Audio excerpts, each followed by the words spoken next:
everyone, Kaori over here, and today I'm going to be talking about one of my favorite video games ever, Skyrim. I know it's a little late to be reviewing this, about 5 years late, but I just couldn't keep reviewing games without reviewing this game. It's such an amazing game. It came out November 11th, 2011. I think that's so practical because 11, 11, 11. And what other game could you just... Okay. Skyrim was created by Bethesda, and it is probably, for me, my favorite game that this developer ever created. In case you haven't played Skyrim yet, do not go any further. Play some Skyrim and come back later because this is going to be a spoiler-filled review. Unless you really don't care about being spoiled. I mean, it is 2016. You have been warned. You are a dragonborn, have to defeat this mega dragon called Alduin, who is returning back to the world, and he wants to destroy your world. I personally prefer this kind of world where it's more of a fantasy game. You have all these different races that you get to choose from that have their own special points that you start off with. You know, you have the orcs, the elves, then you've got the boring humans. See, I tried the high elf, the dark elf, and then my favorite one is the wood elf, because the wood elf is, you start off with extra points in archery, and I've tried different races, but I found myself more intrigued by using archery over magic, which is curious because I thought I would like magic more, but I didn't. But I ended up liking archery and sometimes the dual-handed much more. I'm hoping that Bethesda will come out with a new Skyrim. There's a rumor that they might, because there is an Elder Scrolls 6 coming out, but they're not saying anything about it.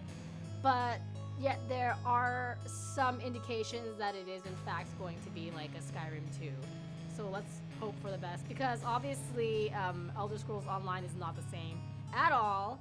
It hasn't come out on PS4 remastered nor on the Xbox One remastered, so the only way you can play it is if you reboot your older system and play the game. So they really need to come out with a new updated version of Skyrim. They do have DLCs like Dawnguard, Hearthfire, Dragonborn, so I've played 2 of those, and it does help you keep going with it for a while, but it's just not enough. Not the same, it's not the same. So now I'm going to tell you some of my negatives, I'm going to tell you some of my positives. But obviously there's going to be a lot more positives than my negatives. Positive of this game is that you can really make it your own. The world is immense. You can put in 100+ hours and not be bored. You can either be an asshole and just go against what everyone has to say, you can be a dick, or you can be a really, really nice person. The choice is yours, what kind of dragonborn you want to be. And the game can be as long or as short as you want, because there's a lot of side quests to help you build your character, or you can just beeline straight to Alduin.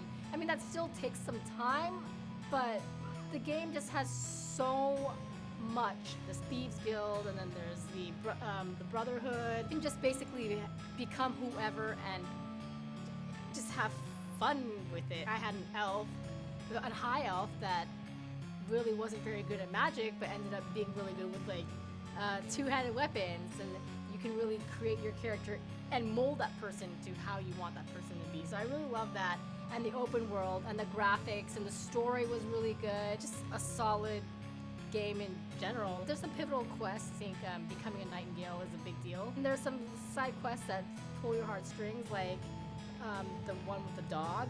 Oh, you know. Or you can end up becoming a vampire, and at night is the only time you can go out unless you get a cure. So there's a lot of really cool things in Skyrim that you get to mess around with, and the possibilities are endless. Christopher Plummer as the guy at the top of the mountain. Also, you had your own dragon language, and you can, you know, as Dovahkiin, you can Fus Ro Da, and they had like that voice activation. So it was such an emergence. The negatives.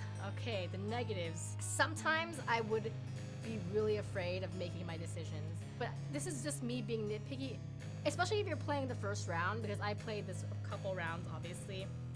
If you're choosing between Stormcloaks and Imperials, sometimes you're not really sure that you're directly choosing one of them, and you're like, oh wait, I accidentally chose this instead of this.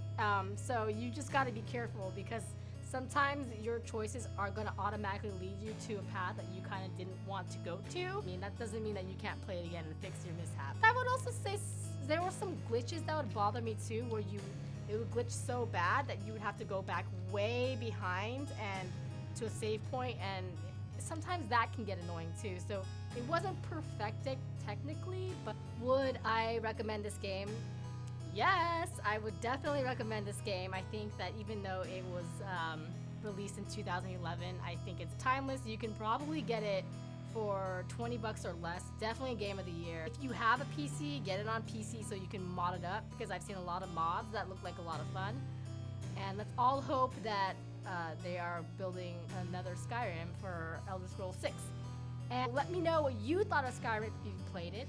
Comment below and let me know. And don't forget to click that thumbs up, and also don't forget to subscribe and let me know what games you want me to review. Hope you like Skyrim as much as I do.